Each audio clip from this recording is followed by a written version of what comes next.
Haya jamani ndugu zanguni, mmesikia mambo aliyofanya serikali? Serikali imefuta sifuri mashuleni. Ndio imefuta sifuri. Sasa kuna watu wanakasirika jamani, sifuri ya nini? Wanadai hizo sifuri za nini? Ziko namba kibao za kutumia lakini nyie mnakaa tu mnangangania masifuri. Si mnajua zamani kwa kuna division 1, division 2, division 3, division 4 na sifuri juu. Sasa mimi jamani kwa ushauri wangu Bimkola kutoka Pikabomu kwa serikali, isiseme division 5. Manake wenyewe wanataka kuita division 0 ndio iwe division 5. Hata siite division 5. Iseme tu division kitinda mimba.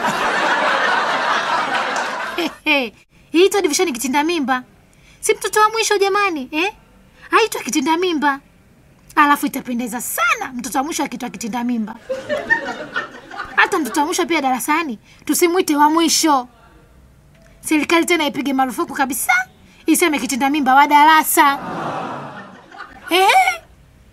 Hiito kitinda mimba wa darasa au sio? Nyinyi mnaonaje? Mimi naona kitu kitinda mimba wa darasa ndio itapendeza. Au sio? Alafu kama kunakuwa na mashindano yoyote hapa Bongo, tunakuwa hatuna mtu wa mwisho kama zamani. Mpo hapo ndugu zanguni? Habari ndio hii.